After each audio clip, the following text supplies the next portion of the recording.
If you cannot market, sell, and service all at the exact same time, if you cannot market, sell, and service all at the exact same time, you are in the vicious cycle.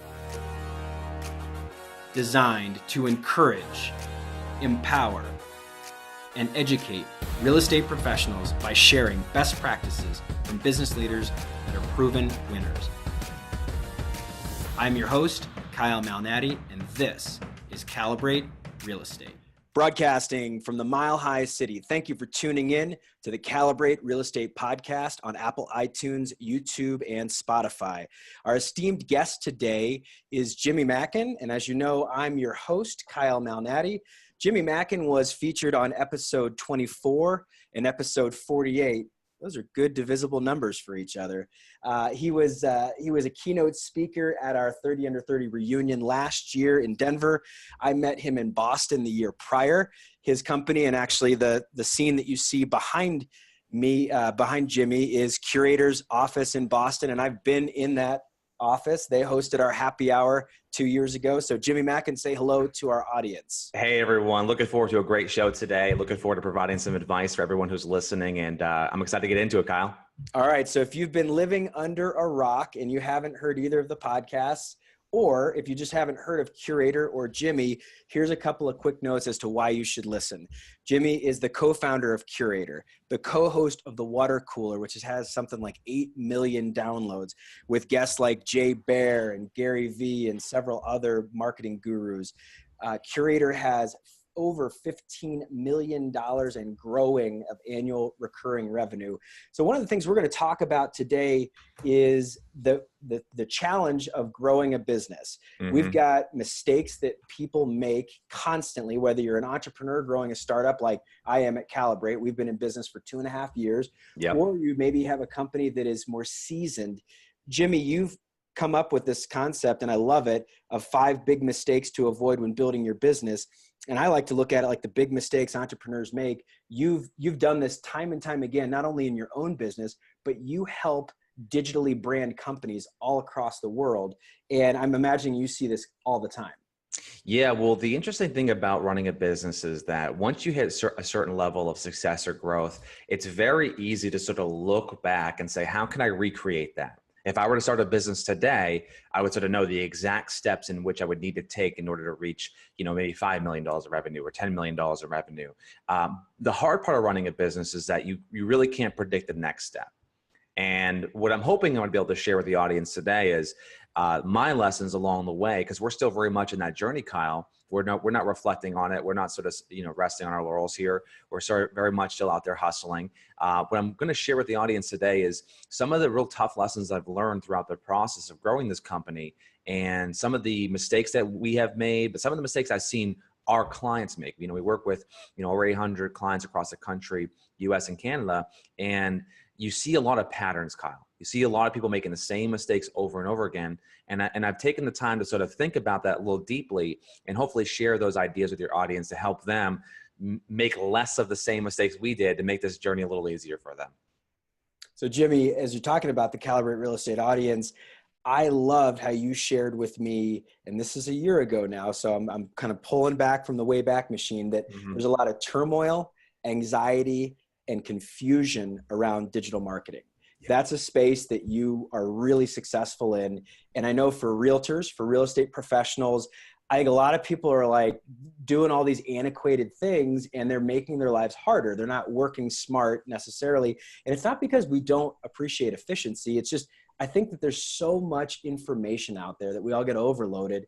And as I love, Brian Buffini says this constantly, that we're in an industry and we're in a culture that is drowning in information and starving for wisdom. So someone who's got this wise counsel, that's you and Chris and all the folks at Curaytor, what do you do to kind of hack through that turmoil, anxiety, and confusion around digital marketing? Yeah, well, it's a great question. I think anyone who's listening to this podcast right now can relate to exactly what Kyle just said, which is the temptation to do everything is real. But we all understand instinctively that there's not enough time in the day, not enough resources to execute all the good ideas that you have. One of the things that we like to say at Curaytor is don't forget what makes you great. And what we mean by that is having a fundamental understanding of the thing that makes you special, the thing that makes you unique, the reason people hire you, why do you do what you do, and then to lean into that. And this idea, one of my favorite authors, Kyle, Tom Peters, he wrote a book called The Little Big Things. He's here he has a home here in Charlestown, Massachusetts. He had this great line. He says, you need to build a to-don't list. The things that you're not going to actually do. And the temptation is real, as you said, and the desire to compete against everyone else in your market is real. So if you see someone out there executing video, you're so tempted to say, well, I got to go out there and do it. But if you don't have a clear understanding of what makes you great, and you don't have a clear plan in terms of what you want to execute, then what ends up happening, you basically start being driven by all of the information you're seeing online versus being driven by an actual plan. And I'll give you an example for Chris and I. This year in particular, we had to sort of reset ourselves because we were very much like you described. We had way more opportunities than we did time. So we simplified it down to basically two ideas. Our two primary focuses this year are content and coaching. That's it.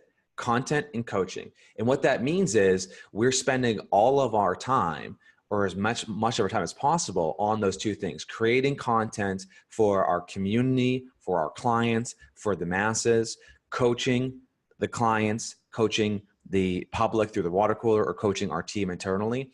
And that has allowed us to sort of have a North Star, Kyle, versus being in a position where you don't really know what your one thing is or your two things are. And you sort of are just driven by, again, you're just driven by whatever you see on Facebook that day. And my advice to the audience as it relates to, feeling anxious or feeling concerned or feeling overwhelmed, the best businesses in the world are the ones who are able to focus and execute. And that requires a deep level of simplicity in your business. So if you're able to just keep things incredibly simple, focus your attention, that you've got plenty of time to execute. It's when you sort of are so open to every idea and not willing to sort of punt on good ideas. I remember listening to this podcast where they mentioned one of Steve Jobs' greatest qualities is that he was able to say no to good ideas. And I don't think any of us are able to do that consistently. He was able to say, that's a good idea, not right now. That's a great idea, not right now. And what's left when you say no to good ideas and great ideas are revolutionary, extraordinary ideas. That's all that's left after that, except of course, bad ideas, which I think all of us can safely avoid. So hopefully that makes sense for your audience. But I think ultimately, again, I go back to this idea of focus and discipline is a requirement to be successful in business. And if you don't have it, you got to find it, because the solution ain't out there, on Facebook. Well, I love that you said that focus and discipline are essential. And I feel like this is cliche, but I was having this conversation with my wife about it, and she hadn't heard this before, so maybe it's not so cliche. And she's been in business for quite some time. Good is the enemy of great. Good is the enemy of great. And as you're talking about Steve Jobs, that's accentuated. And one of my favorite books is Good to Great by Jim Collins, which even though some of those businesses have failed since that book was written, that the tenet of that book just simply is, what does it take to move from good to great? And there's probably a lot of realtors out there that are listening and thinking that they've got things pretty good. Things are pretty cush. They're pretty comfortable. Yep. They've maybe been in the business now 10 or 15 years. Yep. And I'm about to MC our 30 Under 30 reunion next month with Brad Allen and Eric Rollo and several others in Charleston, South Carolina. And I know from the survey feedback that from high producers, and we're not naming any other names here, but from high producers that were all given this 30 Under 30 honor, they still struggle with online lead generation and what to do as it relates to their team. And so I think as these people are starting to scale and they're starting to grow, I think that growth, really you have to have these leveling up moments. And you and Chris have just done this where you just focused in. We're content, we're coaching. And for those of you who don't know what Curaytor means, and that's Curaytor, Curaytor is, and Darren Franzen, your buddy from California that was on our podcast, mentioned this to me, is just simply comes from the derivative of a museum curator, someone that decides what artwork goes up on the wall. So that's content. And that's the decision for you and Chris to say, look, our content is going to be our number one focus. and our coaching is going to be the complementary focus. So I love that. So as you're thinking about other businesses and you interact with a lot of businesses, both large and small, in your digital marketing brand, what are some of these 5 mistakes that you found that people make all the time as they're scaling, as they're growing, and as they're maybe losing their focus as things start to become a little unwieldy and overwhelming for them? Yeah, and I'll start with what I consider to be the one that's absolutely fundamental to any business. And if you don't have this in place, you're gonna suffer a lot, and there's gonna be a lot of pain, and there's gonna be a lot of turmoil. But just to speak to that one point about this idea of agents who have to sort of rebuild their business on the fly. Let me share some insight on that, Kyle, before I give the first idea here. Is that it is very natural for a business as it begins to grow for you to have to break things down to rebuild them up. This guy named Laszlo Block wrote a book called like How Google Works. He talked a little bit about this idea of at every stage of Google's growth, they'd have to sort of break the old systems down to sort of lay the groundwork for the new version of their company. My personal mentor, a mentor from afar, Jason Fried, the founder of Basecamp, he talks about this concept of that your business is your best product, where he says you have to work on your business as if it is the service versus just simply the service you offer to the people that you're selling to. So yeah, there's a lot of truth in that, Kyle, in terms of making sure that you focus on the operational excellence of your business to basically lay the groundwork for the growth of your company. But here's my first tip for the audience. The first mistake that every entrepreneur I interact with experiences when they start to have a certain level of success. They get caught in what we refer to as the vicious cycle. Okay. Now, this concept is very easy to understand, and you might be asking yourself this question if you're listening to this podcast: how do I know if I'm in the vicious cycle? I'll explain, Kyle. If you cannot market, sell, and service all at the exact same time, if you cannot market, sell, and service all at the exact same time, you are in the vicious cycle. What that basically means is when you have no business and you're listening to this podcast right now, let's say you have no deals in your pipeline, all of your energy, all of your focus is on 2 things: marketing your business and selling to capture leads, to convert those leads into appointments, to convert those appointments into deals. But as soon as you start to get a pipeline build up, now all of a sudden you start to have to service these clients. And then when you start to close those leads, you have to then obviously service them post-transaction. And what happens is that very few businesses in real estate, the ones that really struggle, are the ones who, when they have no business, they spend all of their time marketing and selling. And when they have a lot of business, they spend very little time marketing and selling.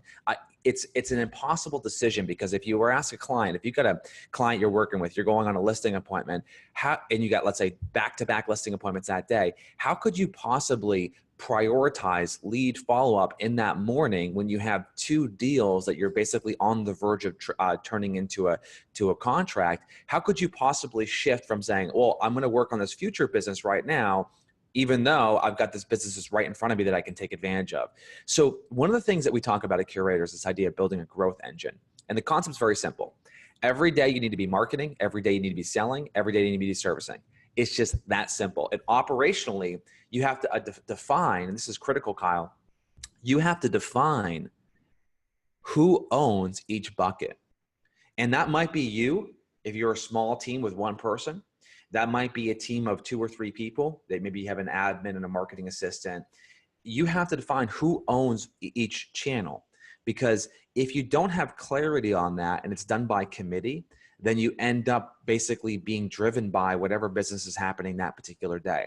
But the best businesses in the world, they market, they sell, they service all at the exact same time. Do you think Amazon's website goes down when they're shipping products to people? Of course not, right? It's on 24/7. So I think for me, Kyle, when you think about building a growth machine or a growth engine for your business, you have to think about the value of introducing predictability in your growth. And this is where real estate agents, I think, really struggle, is that their businesses, they can go have an amazing month and then the next month they're back at 0. And that's not a cause of anything else other than an infrastructure issue, which is they don't have consistent marketing, consistent selling, and consistent servicing. So if you don't have that in your business right now, you've got to sort of clear out everything that's in your way and focus your attention on that, because you have to lead with revenue as an organization, and revenue is oxygen. So all of those good ideas you have, all those projects you want to work on, all those agents you want to recruit and hire, that new office you want to buy, that new billboard you want to, get featured on, you want to run that direct mail campaign. It all starts with revenue. You need revenue coming to business. It is your oxygen. That oxygen is going to come from your growth engine. Without that, Kyle, you're going to find yourself stuck in the vicious cycle. You're going to be marketing and selling when you have no business. You're going to be servicing that business, and then you're going to be back at square one month after month after month. So hopefully your audience can get some takeaways from that, Kyle. All right, Jimmy. So as we're talking about step number one here, I've got to just accentuate in on that issue that we all face, which is this ebb and flow of our business. And so get tactical with me, because I understand it. And I've personally felt the pain of like, oh my gosh, I see that in my own company with other brokers. Sure. I see that in myself, where you get so excited. You've acquired this client signs with you, whether it's a new listing or it's a deal you put under contract. And now you're like, well, this is what I've been waiting for. This is what I've been preparing for. I'm going to service, white glove service. And you had talked about this in your prior keynote speech that we had on episode 24, where you get to that point where you beat that drum, that quality, that excellence, that quality, that excellence. You beat the drum. And when you're small, and I love how you talked about by committee, because gosh, I have been involved in so many fights within my own organization where we're like, who the heck is in charge of this bucket? Yeah. So I loved how you talk about, get real tactical with me. How does someone working with Curaytor figure that out? Sure. Well, it goes back to what you just said there, which is ownership. So let's be really clear about something. How do we think about marketing Curaytor? We have a concept called CAB. You create great content, you advertise it on social media, you blast out to your database, and then you simply sell to the individuals who are interacting with it. Chris wrote the best selling book called The Conversion Code. He popularized the phrase behavior-based follow-up. That's all we really coach at Curaytor. You create great content, you advertise it on social media, you blast out to your database, and then you sell to the people who are raising their hand saying, I'm actually interested, because they opened, they clicked, they went to your website. So from a marketing perspective, someone has to own that marketing machine. They have to be responsible for every day figuring out ways to create really useful content that they can advertise or promote via social media, and they can actually email out to nurture your database. So that is a very specific example of how marketing should function with an organization. From a sales perspective, listen, I've been getting my PhD in sales vicariously through Chris. And also I've basically picked up a handful of books this year to kind of brush up on some new topics. A wonderful book I read called The Challenger Sale I can't remember the name of the author. Maybe we'll find it in the show notes here afterwards. But he has this concept where he says, teach, tailor, take control. That's how he runs a sales conversation. Jeb Blunt wrote the book Fanatical Prospecting. I read that one. I read one called Sales Simplified recently. And the funny thing is, when you begin to read all of these sales books that are written by traditional salespeople, you realize that sales boils down to one very simple thing, which is effort and consistency. There's no secret sauce. Whereas you can have specific words if you want to say, and you can have a process you follow. Like, none of that stuff matters without effort and consistency. That's at the end of the day, no matter how good your marketing is, the inbound leads coming in is only going to be a fraction of the potential growth in your business. So from a sales perspective, what you have to do is you have to put yourself in a position where somebody is focusing on building a meaningful connection with somebody every single day. And when you think about sales, it's about moving the ball down the field, not scoring a touchdown every play. And this is the difference between, I think, a good sales organization and a bad one, Kyle, is that if you have someone picking up the phone, calling your leads, and they're trying to close that person on the spot, well, they don't trust you. They don't know you. They don't like you. And you're trying to basically get them to sign up with you or meet with you in person. So the job of the initial salesperson is to establish some level of rapport to earn the right to make the second call, to connect with them in a meaningful way. So from a marketing perspective, if you have your marketing team creating and advertising and blasting, and then you have your sales team, meaning your frontline sales, your ISAs, or even if your buyer's agents are acting as that role, if they're following up with the leads with the understanding of saying, hey, Kyle, it's Jimmy calling with, Curaytor Realty. The reason I'm reaching out is because I saw you were interested in 123 Main Street here in Boston. Have you found that perfect home yet? Or are you still in the process of looking? What I'm trying to do there is just trying to say something that's true, introduce myself, ask an easy question to answer. And then from that point, what you're able to do is saying, you might say, oh yeah, Jimmy, we haven't found the perfect home. Well, cool. I'm going to gather a couple questions for you so I can put together a list of some homes you may not have seen, and I'll call you back in about an hour. Because remember, I'm interrupting you in the middle of your day. I'm not basically in a position where I'm like, you're not ready to have an hour-long conversation with me. So all I'm doing from a sales perspective is just trying to have that initial conversation to earn the right to have that second conversation. And that needs to be happening at scale every day. So I think when you look at great organizations, they all separate like what you would consider to be sort of the appointment call or the qualification call with that introductory call. So you have to have someone who's doing introductory calls, making that initial connection, building that initial sort of rapport, and then earning the right to make that secondary call. So from my perspective, Kyle, those are just some very specific tactical examples of how the organization should be built. Now, listen, guys, you're listening to this podcast right now. You're saying, well, I'm a team of one person. Okay. How am I going to possibly market and sell and service every single day? Well, that's just discipline and focus. That means just putting yourself in a position where you are focused on making sure that you don't let the chaos of a business suck you away from the things that you really should be doing. A book I think you have read, Kyle, I think we talked about before, the E-Myth, talks about the idea of the whirlwind. Like the whirlwind is this concept. It's like all the other things that happen within your business that don't help you make money and help you grow.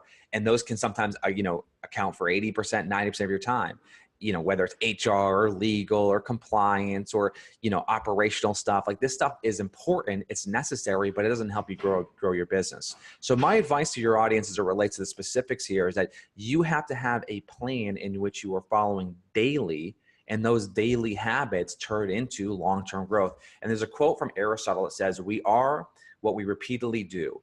Excellence then is not an act, but it is a habit." So if you're trying to be excellent at marketing, excellent at sales, excellent at service, it is the daily habits that are going to help drive that success, not some, once a month, let me send out an email blast to my database type of tactic. Jimmy, I love that. I absolutely love it. I've got 3 associate brokers that are in a training program with me all year. And I just met with them yesterday. I meet with them every Thursday. And when this podcast launches, that last 5 minutes, they're going to have to listen to, because it is absolutely speaking to them. It speaks to me, of course, too, because I remember different levels of my career. But gosh, I love that. Okay, so to recap for our podcast audience, Jimmy said, step number 1, getting caught in the vicious cycle and building a growth engine. That was step number 2. Step number 1. Step number 2, failing to invest in your brand. So let's talk about that. You've spoken to me and our audiences at our events about Amazon, and I hope I don't date this. Hopefully Amazon doesn't get broken up, but you'd mentioned that Amazon may be the first $1 trillion business. And one of the things that make them successful is that they define their brand clearly, but that they also invest. And you talked about several different things that Amazon's done to invest, but just let's talk about this idea of investing back into your business and how Curaytor's done that, but then also just how any other business might invest in their own brand. Yeah, I'll give the audience a really specific tactics here. So a failure to invest in your brand is a failure to invest in your future, and it's a failure to invest in the thing that makes you different and the reason people would hire you. Right now, our industry is under siege with companies like, whether it's Redfin or Open Door or Zillow's buying houses these days, or, I saw one called Purple Bricks, which I think is the worst name on the planet. There are so many companies out there who are trying to put you out of business. Let's be real about that. They're trying to say that this industry is obsolete, that the traditional service-based model can be replaced by a machine. In Japan, they had a hotel that was 100% robots. It had no human beings there. The entire hotel was operated by robots. And when I saw an article recently, and there was a headline which said this Japanese hotel lays off 50% of robots and replaces them with human beings. When you're in the service business, you have to understand something, that you are in the service business, which is people actually value and people actually appreciate the touch of a human being to help them through the process. And my honest answer as it relates to brand, and we'll come back to the specific tactics here, as long as there are therapists in the world, there will be real estate agents. Let's be clear about that. So as long as there are therapists in the world, there will be real estate agents, because that's a huge part of your job. Dealing with buyers, dealing with the emotion, dealing with sellers, dealing with the stress, like that cannot be replaced. And by the way, it's way more important than how much you charge. whether you're charging 1%, 3%, 5%, 6%, whatever that number is. So what you have to do from a branding perspective here, Kyle, is very simple. The real value in brand is it allows the consumer to justify in their minds your higher fees. In the absence of brand, consumer will just choose the cheapest option. So if you are trying to justify or trying to value the brand, what does that actually mean? It means that you have the ability to charge more when you have a great brand. Now, I'm not sure your audiences are car people. I'm not really a car person, but I did see the story that came out a while back where Volkswagen released a $70,000 car. It's called the Pantheon. And this car 5 years ago was like a technology marvel, right? It had all these features that were totally innovative. It had all these like extra add-ons, the bells and whistles that you'd expect from a $70,000 luxury car. And to the surprise of Volkswagen, the car did not sell. It was a completely bombed. It had all the features. It had all the bells and whistles, and no one bought it. And the reason no one bought it is because it was a $70,000 Volkswagen. Because when you think about a Volkswagen, if you think about the association you make when you think about Volkswagen, you think of like a Jetta, maybe a Passat. If you really want to kind of you don't think about a $70,000 Volkswagen. So what Volkswagen failed to realize is that their brand was not a luxury brand. So when they actually acted like a luxury car company and rolled out a luxury vehicle with luxury features with a luxury price, the consumer was unable to look past the fact that Volkswagen doesn't sell luxury cars. So when we think about branding, I wanted your audience to really begin to think about how do they want the consumer to perceive them. Now, there's wonderful books written on this topic. Story Brand's one of my favorite by Don Miller. We had him at our conference last year. Super sharp guy, knows what he's talking about, and he also has a great podcast. But the interesting thing about branding is, developing your one-liner. That's very difficult. Developing a value proposition, that's very difficult. But what should be easy, and what I find is actually more important than both of those things, is having a philosophy for your brand, having a point of view and an opinion. And I'll give you an example of this. Patagonia, the clothing company, believes that clothes should last. So that philosophy dictates all of their decisions. And therefore, it makes it easy for someone who owns a Patagonia piece of clothing to explain what Patagonia is to their friends, to their family members, to their coworkers. So the philosophy, I don't know what Patagonia's one-liner is. I don't even know what Patagonia's slogan is. What I do know is that when I think about Patagonia, I think of high quality, clothes, high quality, gear that you would wear. We don't wear outside gear here in the city of Boston, but it is something that when you think of like a great ski jacket, you're probably going to think of Patagonia. When you think about hiking in the middle of nowhere, you're going to think about having a Patagonia, jacket as an example. So their philosophy is what drives all of the decisions. So that when they say clothes should last, that drives, the materials that they use to build their clothes, the price they charge. It also dictates the service they offer when, as an example, your, clothes rip, you can send them back to Patagonia and they'll fix them for you. So I believe that if you can take a step back and forget about your one-liner, take a step back for a moment, forget about that slogan. What is your philosophical belief about the right way to run your business in terms of servicing your customers? Can you solidify what that is? And if you can solidify what that is, that will help you from an operation perspective, from a marketing perspective, from a sales perspective, communicate that philosophy consistently over and over again, where the people that you interact with can associate your brand with something special. If you want to be luxury, don't be Volkswagen. You got to be Audi, you got to be Mercedes, you got to be a BMW. If you want to be innovative, you got to be Tesla. You have to make that draw that line in the sand, Kyle, which is, what is your philosophical belief about the right way to do things, and let that drive all your branding decisions. I hope your audience understands that without brand, then they're in a race to the bottom. That's just the truth. They're competing against Redfin. They're competing against, Redfin has a sign right around the corner here. You know what the sign says, Kyle? Any guesses? Redfin's sign is probably something to the effect of stop paying too much to sell your house. How much does Redfin charge for commission? 1%. Okay. What do you think the sign says? I don't know. List 1%. For 1%. 1% listed. That's it. That's it. Their whole value proposition is 1%. That's it. So unless you're listening to this podcast and you want to be at 0.99%, you got to invest in your brand. That simple. I love it. Step number 2, invest in your brand. I just finished reading Building a Story Brand, by the way. Don Miller is a great author, great podcast. I'm glad that he was at your event. I have had several people that I know that have interacted with Don in person. I hope to meet him someday. Really, really cool book. Great book if you're interested in just improving your marketing. Obviously, you mentioned Chris's book too. So Conversion Code, correct? That Chris Smith wrote. So both of those books, great resources. All right. Step number 3, thinking that you're going to have some loyalty in this business. As an agent, I will tell you, I have been frustrated so many times when I thought that I had almost this exclusivity and perpetuity with a client where it's like, hey, I've taken them out to lunch. I call them on their birthday. I tell them that, I know it's their anniversary coming up. I write them cards. I drop by, and guess what? They list their property with someone else, a competitor. So let's talk about loyalty and maybe a mistake that entrepreneurs make in the area of loyalty for any business, regardless of whether it's real estate, but obviously my business is real estate. Yeah, well, I broke mistake number 3 and number 4 are actually both about loyalty. The first one is loyalty in your business as it relates to agents, and number 4 is loyalty in the business as it relates to your clients. So let's start with agents for a second here. I have this concept that I coach our clients on, which is building a moat around your business.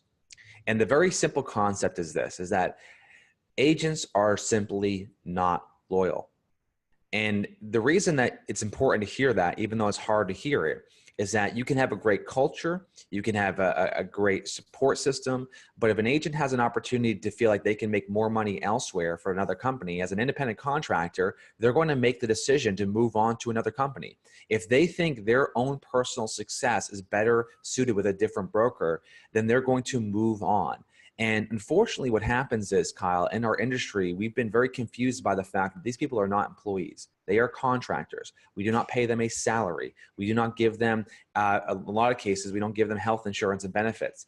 Whereas they work together under a license or under a brokerage, they do have the right, and many of them take advantage of this, as we already know, to sort of write their own story. If they want to move on to a different broker, they can do so. So it's incredibly painful for me to see when an agent who has a team of 5 or 7 or 10 agents, all of a sudden loses 5 agents overnight, and they're surprised by that. The reality is it's going to happen. You can have agents who love you and who are working with you who you think are never going to leave, and they might take another opportunity. So you have to face that reality and ask yourself a very simple question. How do you make yourself irreplaceable? How do you build loyalty within your organization? And the truth is that it has very little to do with culture. Culture is important. Culture matters. But what's more important than both of those things is dependency. They have to be dependent on you to be successful. And as long as they are, they will be loyal. They will act in their own self-interest. So as an example, one of the things that I think about is how do you position yourself as a team lead, as a broker, to help make the agents incredibly successful? What can you do to help augment their day, support their job, to help them become massively successful where you're very hard to replace? They rely on you. They're depending on you. So that's why I say use this phrase, building a moat around your business. So I'll give you an example of this. Going back to the earlier tip about avoiding the vicious cycle. If you control the growth engine in the business, if you control the marketing and the frontline sales, then the agent is dependent on you to market and to help qualify leads on their behalf. Without that, they can move to another broker, but they're going to have to replace that entire function in the organization. And that's a real part of their job. All the time, I see this happening all the time, Kyle. For whatever reason, teams and brokers think they have to train their agents on how to market themselves. And what you're doing is you're training them on how to basically be independent of you. You're training them on how to not need your services. And then all of a sudden, it's a battle for commission. It's a battle for splits. It's a battle for who's going to give me the best opportunity to make the most amount of money. So you have to put yourself in a position where you are building a moat around your business, where the agent is dependent on you for leads. They are dependent on you for marketing. They are dependent on you for brand. They are dependent on you for that initial sales qualification. And they're dependent on you for retaining the past clients and sphere of influence through your marketing. So If you do that, then if you do lose an agent for whatever reason, still, no matter if that happens, like the agent is actually a far more replaceable at that point. You can sort of bring somebody else on board very quickly, onboard them, train them, get them dialed in, because you control most of the assembly line. In our industry, I want your audience to understand this. And this may not be popular, and you may have people who are listening to this that disagree with me. They might look around the room and see a couple agents they've been working with for 10 years and say they're really loyal. This industry has a tremendous amount of turnover, Kyle. You know this. You're deeply connected with a lot of successful agents, and I guarantee you a lot of them complain behind the scenes that, hey, like I'm always having to fight to keep this agent happy. I'm always having to appease them. These agents, and let me ask you one question here, Kyle. If you're a successful agent on a team and you're doing $5 million, $10 million in production, is that agent being solicited by other brokers and teams? Absolutely. Every day. Yep. And what are they saying to them? Oh, they're saying, you know, hey, I've got this better split. I've got this better platform that can celebrate your success far better than that other company. We have more resources to give to you. I mean, the list goes on and on and on. And by the way, in your last topic, you talk about the race to the bottom with Redfin. A lot of big high-powered brokerage firms are going that way with their split structures too. Mm-hmm. Yeah, what's so fascinating to me about this is that this is a unique problem to real estate. Other businesses don't have to suffer through this. Their teams are not being as aggressively pursued or poached by other agents. In terms of building loyalty, what you have to understand is the fear of loss is twice a motivator as the potential of gain. So they call this in psychology loss aversion. So you are twice as likely to be motivated to do something to avoid loss than you are to gain something new. So if you can very clearly articulate what an agent is going to lose by leaving you, as an example, then they are naturally more inclined to stay with you long term. Building loyalty is an incredibly important part of your business, because to be able to have to turn agents over on a semi-regular basis is incredibly expensive, time-consuming. It actually puts you in a position where you do get stuck in the vicious cycle, and it puts you in a position where I think worse than all those things, you become disenfranchised. You become jaded. You become, why am I even doing this if I'm losing agents every 20 months or 18 months to my competitor? So my advice to your audience is build a moat around your business, control the operations, control the marketing, control the sales, and focus on helping the agents become successful using your system, your process, but build the machine so they're dependent on it. So if they leave, they don't just leave and lose the structure, the split, the commission breakdown. They lose in this case, all of the additional resources you've had provided them for them to be successful. I am so bullish on this idea because I hate when agents lose talented people they invest countless hours into to their competition just for 3 or 5% commission split. It happens every day in this industry. And unfortunately what happens is that agents don't really know how to respond to it. They don't really know how to react to it. So build a moat and you build loyalty. It's that simple. Gosh, that's so true. All right. So just to recap, step 1, getting caught in the vicious cycle, like Jimmy said. Step 2, failing to invest in your brand. These are mistakes entrepreneurs make. Step 3, thinking agents are going to be loyal to you and your brand. Step 4, obsessing over strangers. Let's talk about step 4. Yeah. So this is the mistake as it relates to thinking that consumers are loyal. And right now, we know that 90% of all digital advertising is spent on new client acquisition. And we have an expression here at Curaytor, which is it is expensive to sell to strangers. What happens is after a transaction is over, we tend to put clients on this sort of drip campaign or sort of, routine, checking in with them on their birthday, checking in with them, inviting them to client parties. Listen, in order for someone to do business with you, they have to like you. They have to know you. They have to like you, that they trust you. If you put yourself in a position where you just continue to invest in know, like, and trust after they already know, like, and trust you, you're missing the key point here, which is if you don't stay relevant for that customer, if you don't add value to that customer, then they're not going to associate you with the person they want to hire for their next transaction. And we know this to be the case because 87% of consumers who say they were satisfied with their real estate agent at the point of the transaction, only about 17% actually do business with the agent again. So for those of you who are listening right now, you have a client for life who, as Kyle was talking about this earlier, like you send them birthday cards, you drop by their house and give them pies on Thanksgiving, you invite them to your party, you wine and dine them. Listen, they already know, like, and trust you. What you have to do post-transaction is stay relevant with that consumer. How do you add value with that individual? And that's where it really becomes, consumers in their minds are asking themselves this question, Kyle. They're saying, is there someone else out there that's better? That's just a natural inclination. It's sort of buyer's remorse. They know what they're getting from you, but is there someone out there who's better? And just like for real estate agents, the consumer is currently under barrage by other real estate brokers, teams, third-party services. The consumer is constantly being marketed to.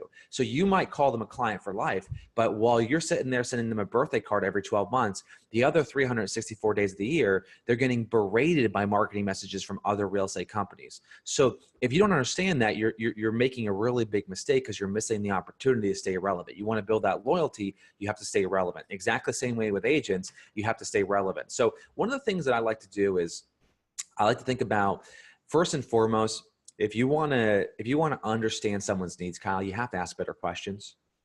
And there's a client up here in Massachusetts who helped my mom and dad sell their investment property in Durham, New Hampshire. And I called my mom up and I was like, after the transaction, I said, hey, how'd it go? Oh, it was wonderful. They were amazing. They did such a great job. We loved them. The property was difficult to sell and they were able to get the job done, get it done faster and sell it for more money. So she's raving about this agent, how great they were and how amazing they were. So then I asked her the obvious question. Well, Mom, how many people did you refer to this agent? And she looked surprised. And she's like, well, nobody. And I go, why? And she goes, well, I didn't think they sell homes or help people buy homes in the area that I now live in. And the area that they now live in, Kyle, is like 20 minutes, west of where they sold the property. So what happened is the agent sort of failed to two things: failed to ask for referrals the right way, and failed to associate in the mind of my mom's brain that she helps people buy and sell homes outside of the area that she does business in. So your past clients who love you, if they bought a home in this town and you help people sell homes in another town, they might not know that. They might not be able to connect those two dots, as an example. So what you have to do is you have to use things like stories and examples to communicate these ideas to consumers. So as an example, what I might do here, Kyle, is the first thing is I might use something like listings as a way to sort of bridge that gap with my past clients in Sphere. And I'll give you an example, one we used for Bob Mayako, who one of our clients who sent this email out, and it was incredibly effective. Basically said, hey, we've got this listing coming on the market, and it's located in, this town. Do you know of anyone who you think we should share this with before we promote it online? And all of a sudden, you got a rush of emails, and one of his leads came in and said, oh yeah, one of his past clients said, oh yeah, my parents are actually looking for a home in that town. So, asking your past clients to basically be the ones who are facilitating it and spreading the message is a great way for you to stay relevant. And don't you think that past client looks really good to their parents when they were able to be able to sort of help them share a listing, that isn't on the market? So you make them look good. So my advice as it relates to your past clients and your sphere of influence is understand that they are constantly under barrage from other real estate companies, other brokers, other third-party services. Your job is to stay relevant in their minds, market to them effectively. Yes, you have to invest in the relationship. That's important, but that's not enough. You've got to go further. You've got to stay relevant. If you can do that, you're going to win more repeat business and more referral business, Kyle.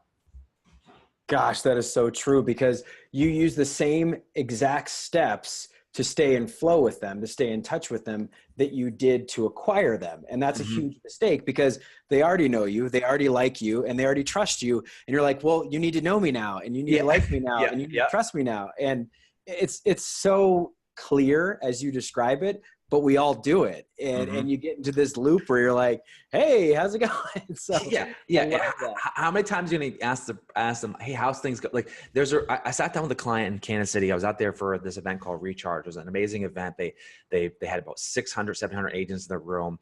And I went out to lunch at a great barbecue place after the show. And I was talking to this agent, and I'm like, hey, where's your business coming from? It's like, 70% Sphere and past clients, kind of a common answer. he goes, and he went on to say, and I love this guy. He went on to basically say, it's a big part of my business. It's really kind of how my business is built. So I asked him the obvious question, like, hey, Jeff, how many clients have you called this week? This is a big part of your business. How many calls have you made this week to your past clients? How many check it? None. Zero. Of course, right? It's always going to be zero. It's always going to be like less than like 2, because what we're afraid of is we don't want to annoy them. We don't want to bother them. So we're afraid to bother them. We're afraid to annoy them. So in return, we think our absence is doing them a favor.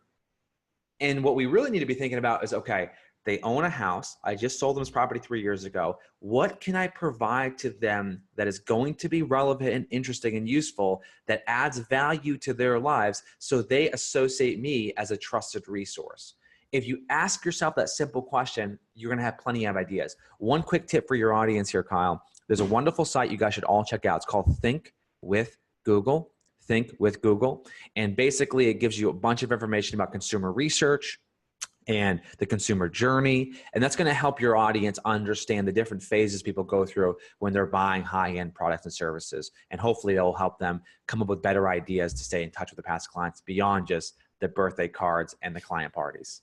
I love that. All right. So last step out of the 5, you have not eliminating legacy debt. Let's talk about that a little bit, because that tilted my head a little bit like a Labrador retriever. I'm like, what does that mean? And how does that relevant? And so let's talk about this big mistake that entrepreneurs make regarding legacy debt. What do you mean by that? Sure. So what happens when you're growing your business is that as you go through every single growth phase, you begin to acquire debt on your business, meaning there are certain operational things that you do every single day that you've always done because at one point you made the decision that it was a good idea to do it.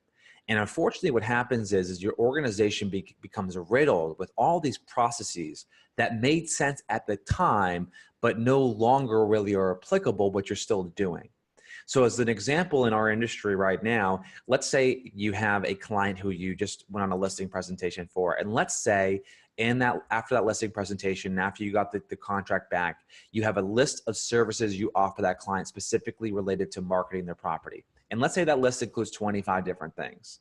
Well, those 25 things you're doing for that client, maybe 1 or 2 of them are actually relevant. The rest you've just simply have been doing forever. So you're not challenging conventional wisdom and removing them from your process. So your business becomes riddled with all this legacy activity and processes that prevent you from doing new and innovative things that help you grow. And what I find is there's so many of these little moments, whether it's hiring, whether it's marketing, whether it's supporting, whether it's coaching, whether it's servicing. There's so many of these little moments in which we are putting ourselves in a position to just do things the way they've always been done, versus asking the question, well, why do we do this? What is the outcome we're trying to achieve? Why do we make this decision? One of the things I have to constantly remind our team here at Curaytor is that sometimes they see a particular process and they assume that a lot of thought was put into it because, the company's been around for 6 years, and like if they've been employed for 2 years or less, they're like, oh, well, this is the way we've always done things. So there had to have been a reason why we're doing that. Now they're giving us too much credit.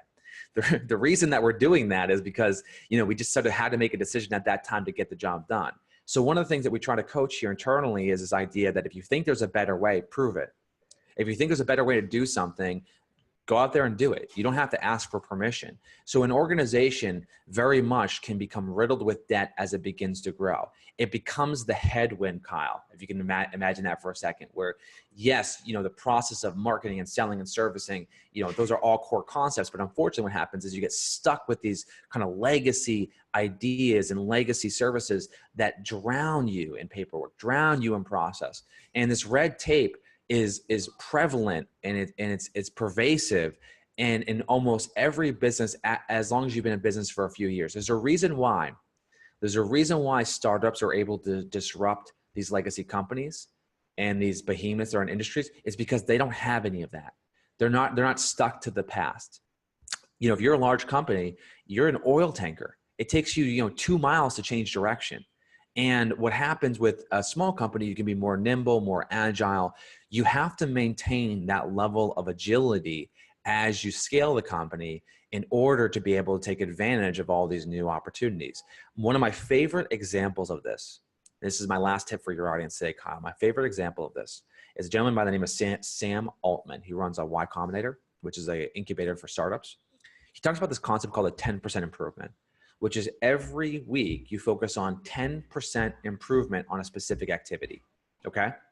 And as an example, with a 10% improvement, you're saying, what can we do differently? What can we level up? That's an important part of what we're doing to improve the experience for our customers, for our marketing, for our sales. And what has happened is if you have that 10% improvement model, over time, you make massive improvements to your operations, massive improvements to your marketing and your sales and your service, but it comes in these little small incremental steps. So a 10% improvement might be removing some legacy activity. A 10% improvement might be improving upon an existing process. A 10% improvement might be taking advantage of a new idea. But these are all examples of small incremental steps to avoid riddling your business with legacy debt. Gosh, that is so crazy. And I think that what ends up happening is so many companies become so dependent on what they did to get there that it's very difficult to break that mold of, gosh, we've always done this and this has just now become this thing. I've been a part of a coaching program for about 5 years, and one of their core values is that we shoot sacred cows. Yeah. That's one of their core values up on the wall. That's pretty morbid, but I like it. Well, if you knew the company, you would know that they're Southern. They've got kind of this hillbilly redneck kind of way of doing it, and it's great because it's true. We have so many. I've always done this client appreciation event. I've always interacted with my clients this way. We've always done email marketing this way. We've always done whatever this way, and it's like that is a recipe for the same exact result. I think that that's so apropos as you're growing a business to think about that. And I love how you talk about that just incremental 10%. Give me that author again. Yeah. His name's, I'm not sure if he's an author, but he runs Y Combinator. His name's Sam Altman. Sam Altman. Okay. Yeah. Listen, these Silicon Valley guys, we're a bootstrap company here. We're a blue collar company. I like to steal all their good ideas and get rid of all their terrible ones because they got a lot of terrible ideas out there. There's a company I saw recently who the company was making $80,000 a month in revenue and they went out of business. So listen, I think when you think about Silicon Valley companies, I'm a huge fan. I'm a student of history. I study everything I can get my hands on. What happens is you want to take all of the good ideas from these organizations and apply them, because everyone who's listening to this podcast, you didn't raise a venture capital round, you didn't get a seed round, you didn't get an angel round. You are a bootstrap company, which basically means that your customers are your investors. It's just that simple. So you have to think about these Silicon Valley companies. When you hear a story like, how Slack grew their business tremendously, or Amazon's growing their business tremendously, or, Facebook got started, like all these companies have millions of dollars in runway. So you have to operate sort of in the here and now, and you have to make sort of decisions based on the resources you have. But this idea, and Sam's spot on, this idea of making 10% improvements is something all of us can do, and something all of us can take advantage of. And before you know it, you're in a position where you're really at a point where you're starting to operate at a really high level. And if you can achieve operational excellence, you become an incredibly difficult competitor to compete against. There's no question about that. Well, Jimmy's 5 tips here, these biggest mistakes to avoid when building your business, the way I like to look at it is big mistakes that entrepreneurs make are all going to be in the podcast notes. Jimmy, last 2 questions. And this whole podcast has kind of been this from a business application, but sometimes people get personal. Sometimes people talk about maybe mistakes they've made along the way. But I love to ask this question, Dear Younger Me. It comes from a song lyric. And this concept of Dear Younger Me is the advice you wish you knew when you were 22. So I know that you and your wife are expecting a child. And I know that you also work around a lot of people who are younger than you. What are some of these things that you've learned along the way, the advice you wish you knew when you were 22? Yeah, the advice I wish I was 22. Well, it's funny you asked that question. I don't really reflect that often on the past. I am only 33. So I feel like I'm just getting into my prime right now. What I would say is that the one thing I wish I knew when I was 22 was things take longer than you expect and cost more money than you anticipate. And patience is something a 22-year-old doesn't have any of, and they don't really have any appreciation for. the thing that I think everyone needs to understand is that we live in a world where permission is no longer required and you don't have to ask it. Now, I've always felt that way, Kyle. That's that sort of personality trait that has gotten me into a lot of trouble, thinking that I know everything about everything and that there's a better way to do something.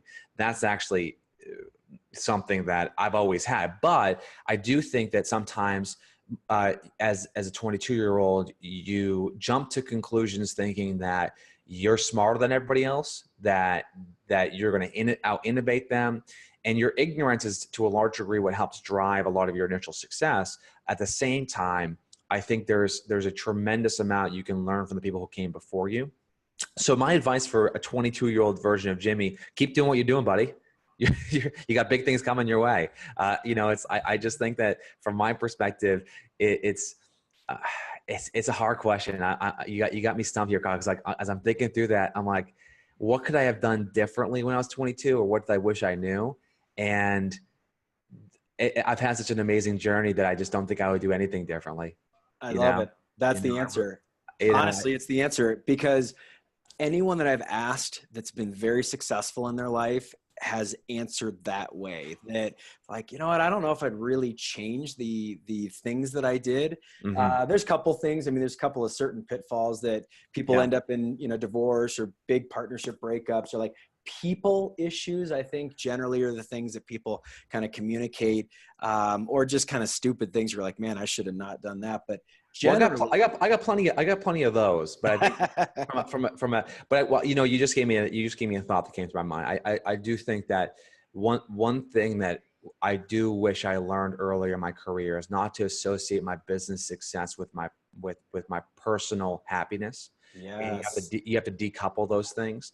How like I would sometimes let the business really affect my mood. Things going well, I'd be happy. Things going bad, I'd be upset. I'm stressed. I'm then stressed at home.